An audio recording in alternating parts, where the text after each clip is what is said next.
Oi, gente, tudo bem? O meu nome é Gabriela Silveira, sou a professora de literatura de vocês e na aula de hoje nós vamos ver um conteúdo sobre o romantismo literário. Para começar, como a gente sempre começa basicamente todas as aulas de literatura, nós vamos falar sobre o contexto histórico, né? O que acontecia ao redor do mundo e da sociedade brasileira quando a gente fala do contexto do romantismo. Em primeiro lugar, o romantismo é uma escola literária, um movimento literário que começa no século XVIII e vai até a metade do século XIX. E essa movimentação do romantismo é marcada pelo sentimento de idealismo. É muito comum idealizar a nação, idealizar a pessoa amada, idealizar o amor, a pátria. Então, essa coisa do idealismo, de você imaginar muito como será algo marcante aqui no romantismo. A gente vai ter também o sentimento exacerbado, o romântico, o escritor romântico, ele sente em demasia, ele sente até padecer com a dor do amor, ele sente até querer morrer, ele sente aos seus extremos. Então, a gente vai notar essa característica marcante também no contexto, que vai ser esse sentimento exacerbado e muito exagerado, né? Há também na literatura romântica um teor suicida e todo esse contexto vai ser muito inspirado pela poesia ultrarromântica do Lord Byron, que é o homem que vai viver nesse período, né? E que vai ser um grande influenciador do romantismo, principalmente na nossa segunda fase, tá? Isso na poesia. No romance, uma obra que vai ser a obra de abertura, que é publicada em 1774, ou seja, já na segunda metade, quase no final do século XVIII, é a obra O Sofrimento do Jovem Werther, do Goethe. O Goethe vai escrever uma obra que vai narrar um grande sofrimento de um jovem, uma desilusão amorosa muito latente, que vai culminar no suicídio desse rapaz, e dizem que é uma obra que desencadeia uma grande onda de suicídio na Europa, tá bom? Então, é esse contexto pessimista, idealista, com um sentimento muito exacerbado e extremo, que a gente vai observar o surgimento do contexto do romantismo. E aí eu trouxe para a gente observar uma poesia do Lord Byron, né? Que diz assim: Adeus, e para sempre embora, que seja para nunca mais. Sei teu rancor, mas contra ti não me rebelarei jamais. Visses nu meu peito, onde a fronte tu descansavas mansamente, e te tomava um calmo sono, que perderás completamente.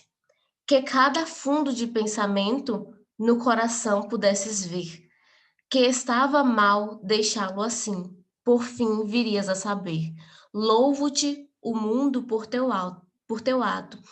Sorria ele ante a ação feita. Esse louvor deve ofender-te, pois funda-se na dor alheia. Desfiguram-se-me defeitos. Mão não havia menos dura que a de quem antes me abraçava, que me ferisse assim sem cura. Não te iludas, contudo, o amor pode afundar-se devagar, porém não pode corações um golpe súbito apartar. Então, é uma poesia que fala de um amor latente, um amor ultra romântico, e é uma poesia que também tem um tom pessimista muito grande. Ela já começa dando adeus, ou seja, já se trata de uma despedida. Esse poeta, esse eu lírico, ele vai embora. Ninguém sabe se ele vai embora em um sentido de distância, que ele vai se separar da pessoa que ele ama, ou se ele vai embora para abraçar a morte, vamos dizer assim, que é como um romântico poderia falar. Então, é um poema de tom muito pessimista e idealista, onde o sentimento é muito exacerbado e é um poema em tom de despedida, né, ou seja, tem alguém indo embora, há muito sofrimento, é uma perda, um coração partido, então essa vai ser uma característica muito marcante da nossa poesia romântica. Entrando nas características literárias dessa escola, nós podemos elencar alguns pontos que sirvam para a gente fazer essa caracterização, né. O romantismo vai ser uma escola literária que surge em oposição ao modelo clássico, que era o arcadismo. O arcadismo que era aquela escola literária que pregava a fuga para o campo, né, a vontade dos escritores, dos poetas respirarem ar puro, se conectarem com a natureza e que normalmente, era um conteúdo muito poético.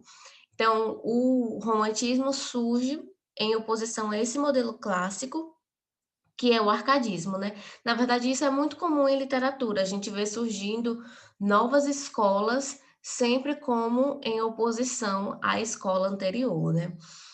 É uma escola literária que também, não conta com grandes preocupações com a forma.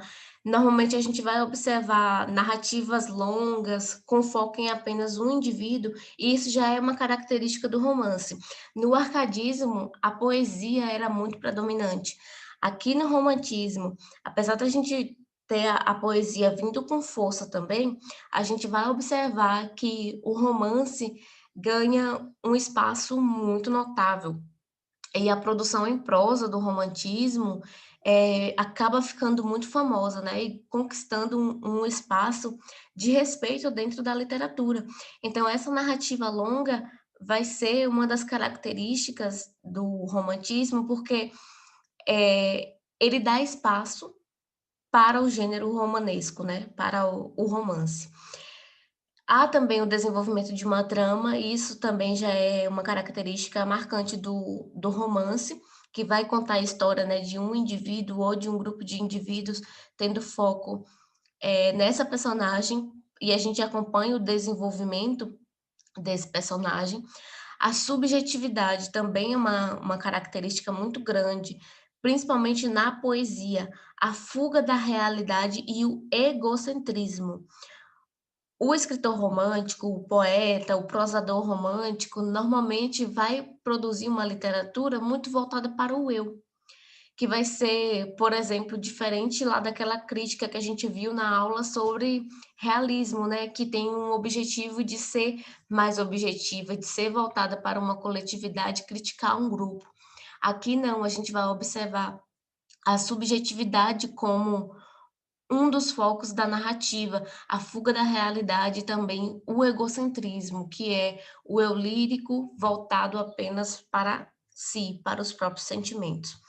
Há também um sentimento muito forte de nacionalismo, de exaltação da natureza e da pátria, ou seja, a figura do herói nacional vai aparecer muito por aqui.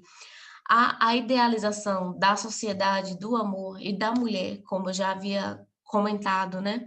Então, o sentimento de idealização e de, digamos assim, de projeção de um herói, de uma sociedade, de uma pátria, vai ser muito comum aqui nessa literatura romântica. Há também a exaltação do herói nacional, e esse herói nacional normalmente vai aparecer como um protagonista indígena, que vai ser, essa figura que vai representar a nação, né. E também é uma literatura muito pautada em valores cristãos, principalmente em contexto europeu. A literatura romântica que se produz por lá vai se sustentar, né, nesses valores cristãos. E no Brasil, além desses valores cristãos, a gente ainda vai ver, um foco também no folclore, no que a gente vai chamar de cultura popular, principalmente no que tange à cultura indígena, ao folclore indígena, tá? E aí a gente adentra na poesia no Brasil, primeiro falando sobre poesia, né, depois a gente fala sobre a prosa. O romantismo no Brasil, gente, contou com 3 gerações românticas, que é o que a gente vai ver a partir de agora.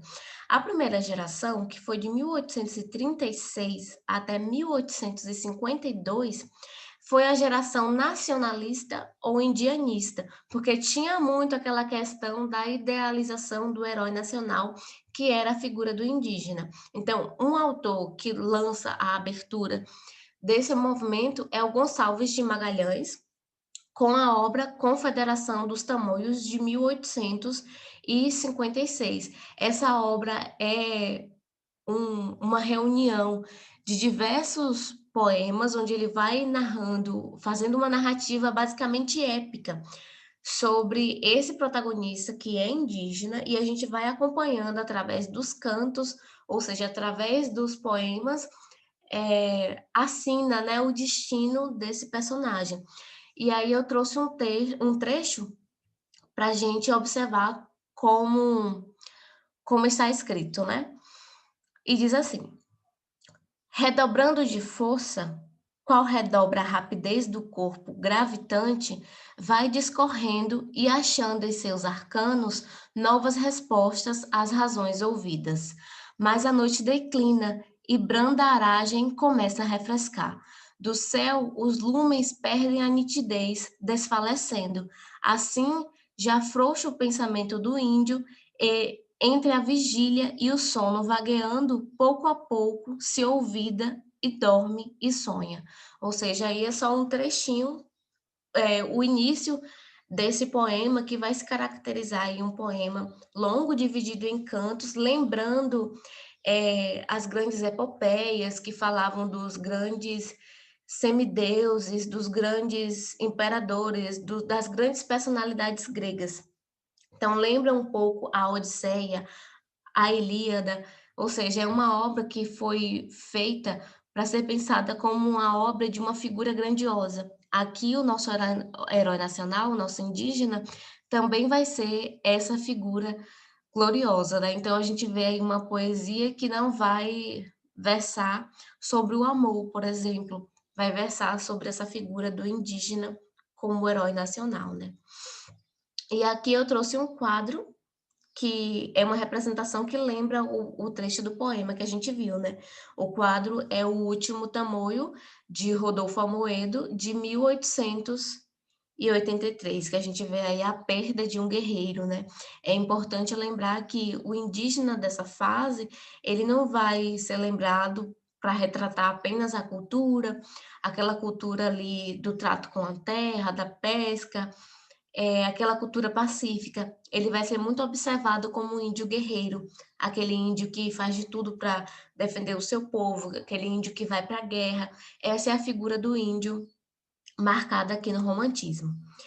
E aí a gente entra em outro autor, que vai ser o autor mais famoso dessa primeira geração romântica, que é o autor de divulgação. Isso quer dizer que, por mais que o autor anterior tenha sido o autor de abertura, o autor mais famoso desse período vai ser o Gonçalves Dias, e uma obra muito marcante dele é a obra Juca Pirama, que também vai ser nesse esquema de poema épico, que vai ser um livro longo, mas que marcados pelas poesias contando a história de um herói, tá?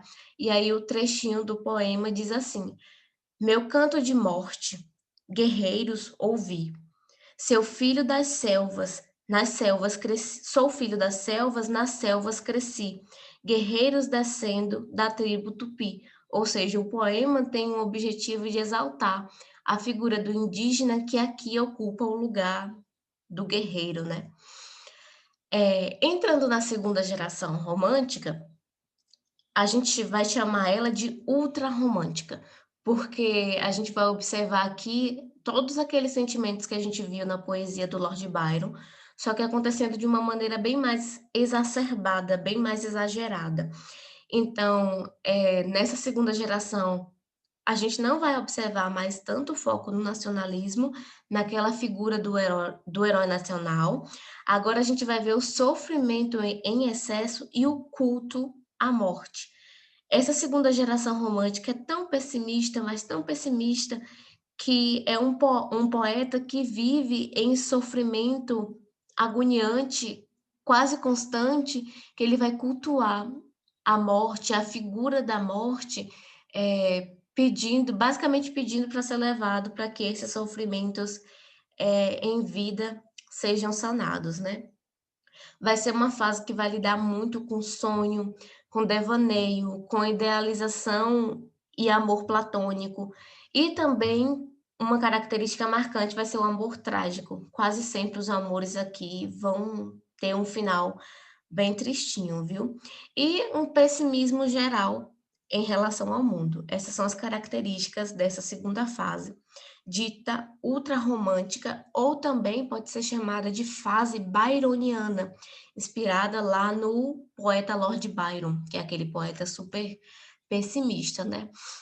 E aí, como exemplo, a gente tem um poema de Álvares de Azevedo, que era conhecido como o poeta da angústia, que diz assim: se eu morresse amanhã. Se eu morresse amanhã, viria ao menos fechar meus olhos, minha triste irmã. Minha mãe de saudades morreria, se eu morresse amanhã. Quanta glória presinto em meu futuro, que aurora de porvir e que amanhã. Eu perdera chorando essas coroas se eu morresse amanhã. Ou seja, é um canto de exaltação à morte, né? Aqui o poeta está em constante sofrimento e ele busca a morte como uma solução para essas angústias. Uma característica interessante do Álvares de Azevedo, gente, é que a vida dele foi muito parecida com essas poesias que ele canta, né? O Álvares de Azevedo foi uma pessoa extremamente deprimida em vida, foi um poeta que morreu muito cedo, ainda criança ele sofreu uma queda de cavalo e ficou algumas horas inconsciente. Mas logo depois ele acordou se sentindo bem, ninguém desconfiou de que poderia haver algum problema e a vida seguiu. Mais tarde, quando o Álvares de Azevedo tinha cerca de 21 anos, ele morreu, vítima de uma complicação, no pulmão. Esse pulmão dele foi perfurado, ele sofreu um dano interno nos órgãos quando sofreu aquela queda de cavalo na infância. E isso gerou um coágulo gerou uma lesão que foi apenas aumentando ao longo da vida. Então, o Álvares de Azevedo morre aos 21 anos, sendo que ele já tinha perdido a irmã. É tanto que é por isso, eu diria, que nesse poema ele fala: se eu morresse amanhã, viria ao menos fechar os meus olhos, minha triste irmã. Ou seja, ele está lembrando dessa irmã que já faleceu. Então, a própria vida do Álvares de Azevedo foi essa vida de angústia, de sofrimento, de morte prematura. Ele não só morreu cedo, mas também viu morrer cedo antes dele a irmã, né? A irmã mais nova. Então, é uma vida permeada desse sentimento de pessimismo que os poetas costumam cantar. Outro poeta muito conhecido desse período é o Casimiro de Abreu, conhecido como o poeta da saudade. Enquanto o Azevedo era conhecido como poeta da angústia, o Casimiro era conhecido como o poeta da saudade. E ele escreve um poema assim: minha alma é triste. Às vezes, louca, num cismar perdida, minha alma triste vai vagando à toa, bem como a folha que do sul batida boia nas águas de gentil lagoa. Ou seja, ele está falando de uma alma, da alma dele, que já está perdida, ou seja, já se perdeu. Provavelmente esse poeta, esse eu lírico até já fez a passagem, né, do mundo dos vivos para o mundo dos mortos. Então está aí mais um exemplo de ultrapessimismo, de ultrarromantismo que a gente vai ver, nessa escola literária. A terceira fase da poesia romântica no Brasil é conhecida como fase condoreira, que remete ao pássaro, à ave condor, que é essa ave que eu coloquei a imagem aqui. E vai ser bem diferente lá das primeiras fases, né. A geração condoreira vai falar sobre pensamento social, sobre pensamento liberal, vai ser uma geração muito preocupada com a abolição da escravatura, vai existir uma preocupação muito grande com a pauta republicana, ou seja, o interesse de que a nação deixe de ser regida por um imperador e passe a adotar um regime presidencialista, né. Então, essa geração ultrarromântica vai ser uma geração que vai pregar o sentimento de liberdade e o desejo de liberdade, o desejo de alçar voos livres como essa ave, né, como o condor. Por isso, o nome de geração condoreira e por isso, é uma exaltação desse sentimento de liberdade, de liberação social e do pensamento, tá certo? E como exemplo, dessa poesia, dessa geração que está preocupada com causas sociais, com as causas nacionais, a gente vai ter o poeta Castro Alves, que vai ser conhecido como o poeta dos escravos, né. Ele escreve um poema muito famoso, que é o Navio Negreiro, que segue o mesmo estilo dos poemas que a gente viu até aqui. Esse poema longo, com o objetivo de ser uma narrativa épica que conta grandes feitos, feitos importantes, então, o navio negreiro vai seguir a mesma linha, né. E aí, o canto 4 desse poema diz o seguinte: "Era um sonho dantesco, o tombadilho que das luzenas avermelha o brilho, em sangue a se banhar, tinir de ferros, estalar de açoite, legiões de homens negros como a noite, horrendos a dançar. Negras mulheres suspendendo as tetas, magras crianças, cujas bocas pretas rega o sangue das mães. Outras moças, mas nuas e espantadas, no turbilhão de espectros arrastadas, em ânsia e mágoas vãs. Ou seja, é um poema que vai narrar o sofrimento que havia em um navio negreiro, né, no transporte dessas pessoas que eram raptadas da própria pátria e trazidas para o trabalho escravo no Brasil. Então a gente vê um poema que é comprometido com as causas sociais, que é a causa abolicionista, né. Adentrando a prosa, na prosa a gente não vai observar aquelas 3 fases que a gente observou na poesia. A prosa vai estar dividida de uma maneira um pouco diferente. Aqui a gente vai tratar de tipos romanescos. A gente vai ter o romance indianista, o romance histórico e o romance regionalista, que vão acontecer ali simultaneamente, né, de acordo com o objetivo dos nossos escritores. Na fase indianista, a gente vai observar o índio como protagonista. A gente vai ter também um nacionalismo exaltado, a valorização da imagem da nação, uma valorização da cultura nativa. Tudo isso vai ser, temas que vão circundar essa fase indianista, essa fase de exaltação, né, da cultura indígena nacional. Há também o romance histórico, que vai também tratar da exaltação do herói nacional e da formação histórica do Brasil, normalmente, fazendo um movimento de retorno para a nossa fundação. Esse é o romance histórico, né, que ele vai de lá da fundação, normalmente pode tratar do encontro do indígena com o europeu e vai trazendo essa narrativa até a gente observar uma formação, né, de um contexto nacional. Há também o romance regionalista, que vai versar sobre lugares interioranos, sobre costumes cotidianos e tradicionalista, tá? O que a gente costuma ver no dia a dia dos interiores do Brasil. E aí, quando a gente fala em romantismo, gente, na prosa, o grande nome é José de Alencar. Impossível falar de romantismo sem falar dessa grande personalidade que, publicou romance romântico, em diversos segmentos no Brasil. Então ele é o grande nome do romantismo no Brasil, né, é o José de Alencar. E aí ele vai se dividir, né, entre romance urbano, romance indianista e o romance regionalista. Como romance urbano, ele vai retratar os hábitos e os costumes da burguesia que estão ali nas cidades, né, nas capitais, como Rio de Janeiro, por exemplo. Então a gente vai observar o foco de retratar esses costumes da burguesia. E uma obra que representa essa fase é a obra Lucíula, de 1862.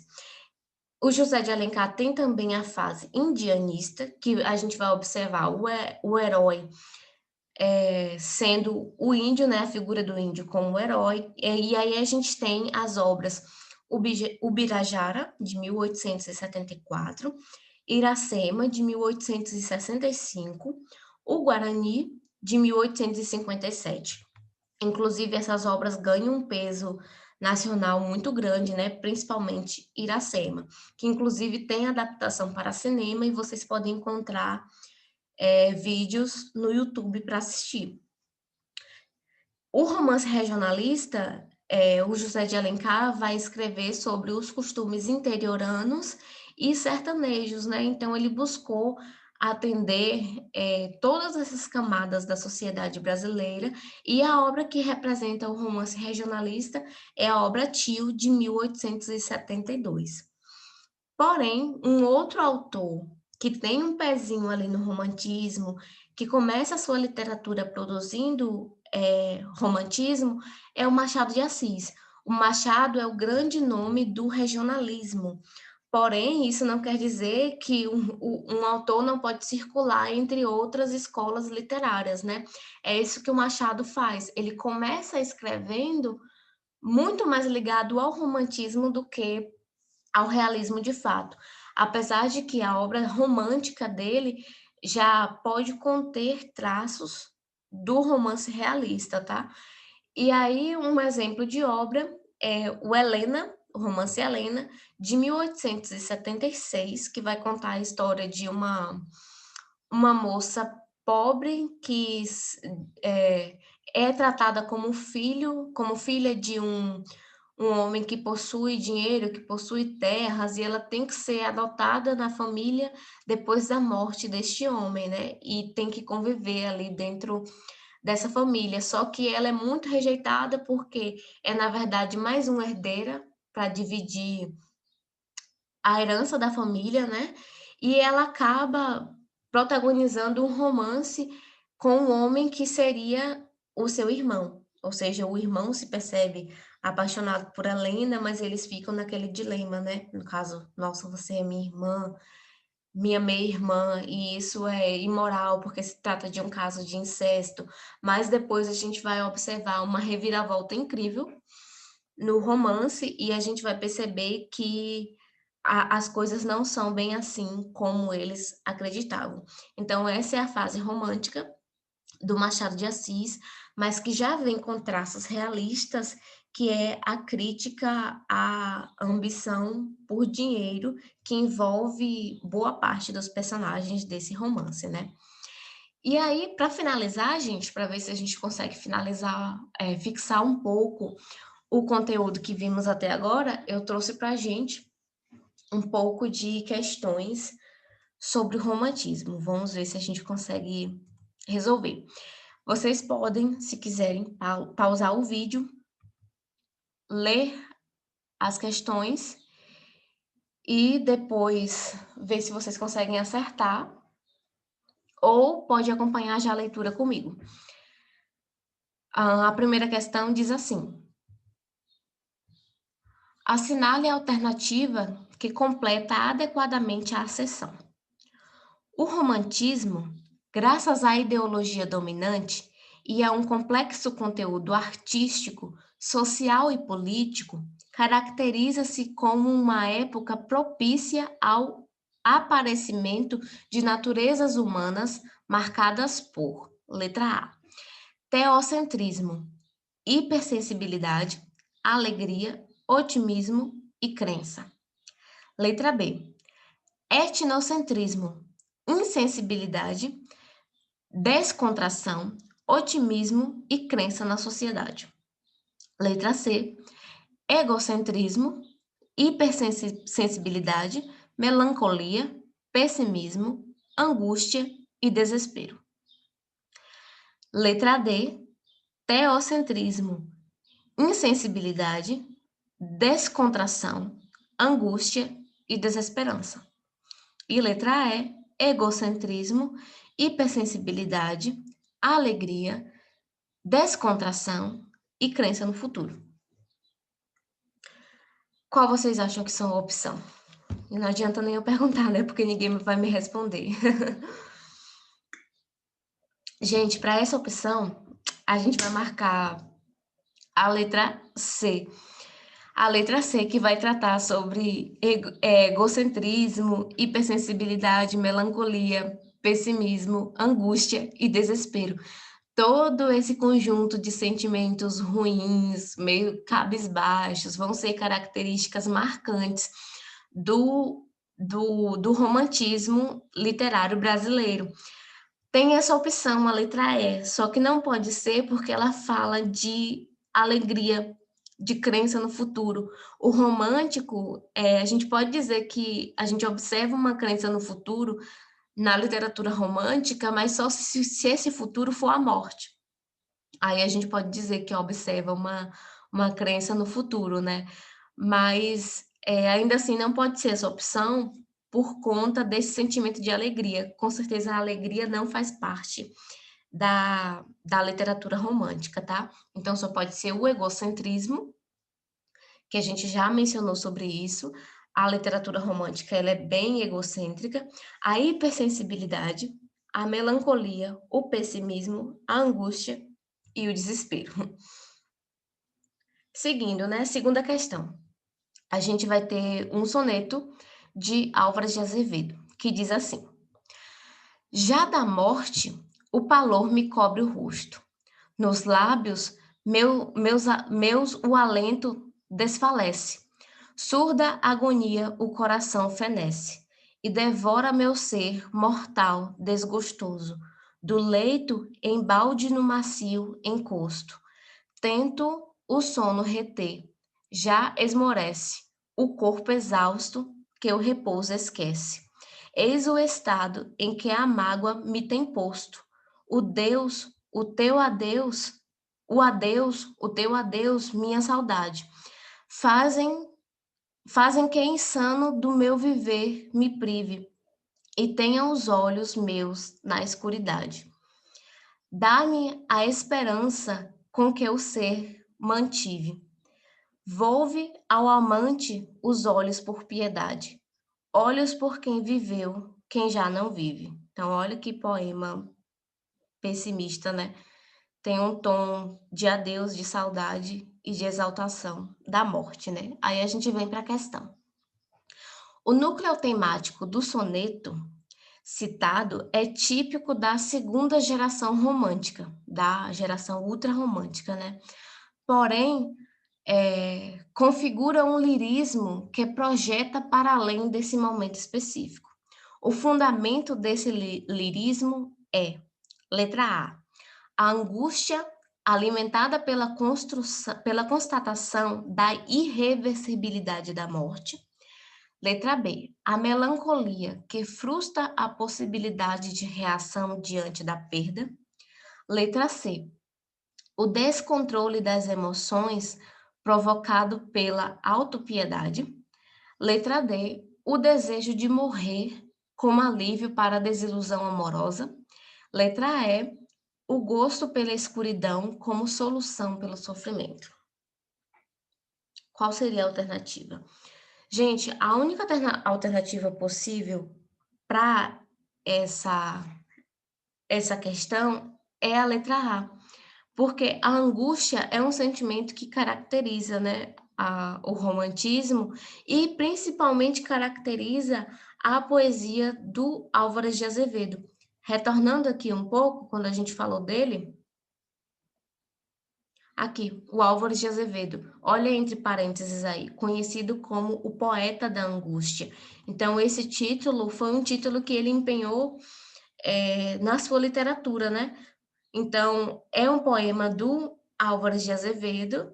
Então, se tratando disso, só pode ser a angústia alimentada pela constatação da irreversibilidade da morte, beleza? Indo para a próxima questão, a gente vai ter um trecho de um livro de Machado de Assis, o Memórias Póstumas de Brás Cubas, né? Mas vamos ver o que esse livro de Machado vai ter a ver com o romantismo, né? No trecho abaixo, o narrador, ao descrever a personagem, critica sutilmente um outro estilo da época, o romantismo. Vamos ver o que tem no trecho. Naquele tempo, contava apenas uns 15 ou 16 anos. Era talvez a mais atrevida criatura da nossa raça e, com certeza, a mais voluntariosa. Não digo que já lhe coubesse a primazia da beleza entre as mocinhas do tempo, porque isto não é romance, em que o autor sobredoura a realidade e fecha os olhos às sardas e espinhas, mas também não digo que lhe maculasse o rosto nenhuma sarda ou espinha. Não. Era bonita, fresca, saía das mãos da natureza, cheia daquele feitiço, precário e eterno, que o indivíduo passa a outro indivíduo para os fins secretos da criação. Então, aí a gente tem um trecho de Brás Cubas descrevendo a sua amada. E as alternativas dizem o seguinte, né? A frase do texto em que se percebe a crítica do narrador ao romantismo está transcrita na alternativa A. Diz assim: o autor sobredoura a realidade e fecha os olhos às sardas e espinhas. Letra B. Era talvez a mais atrevida criatura da nossa raça. Letra C. Era bonita, fresca, saía das mãos da natureza, cheia daquele feitiço precário e eterno. Letra D. Naquele tempo, contava apenas uns 15 ou 16 anos. Letra E. O indivíduo passa a outro indivíduo para os fins secretos da criação. E aí, qual vocês acham que é a crítica do narrador ao romantismo? A opção que retrata a crítica que Brás Cubas faz ao romantismo é a letra A, que vai dizer que o autor sobredoura a realidade e fecha os olhos a sardas e espinhas. Ou seja, está dizendo que o autor romântico, fecha os olhos para qualquer imperfeição que a pessoa possa ter. Porque, afinal de contas, o sentimento romântico traz uma grande idealização da figura da pessoa amada. Ou seja, a pessoa vai ser a pessoa mais perfeita do mundo, independente de todo e qualquer defeito que ela possa ter. Essa pessoa vai ser tão perfeita que talvez valha até a pena morrer por ela. Então, a opção que bem caracteriza esse trecho do Brás Cubas como uma crítica ao romantismo é esse trecho que diz que o autor vai fechar os olhos para as imperfeições, para as sardas e espinhas que a personagem possuía, né? E ele fica apenas observando os seus caráteres positivos. Já no realismo, não. No realismo, a gente vai observar que os defeitos serão expostos, né? Então, gente, por hoje é isso. A gente conclui a nossa aula que falou sobre romantismo e só para lembrar, essa é uma escola que vai lidar muito com a idealização, com a angústia, com o pessimismo, com o sentimento de morte, ao mesmo tempo que fala da exaltação da nação, da criação de uma identidade nacional e da exaltação da figura indígena, tudo bem? Até a próxima aula.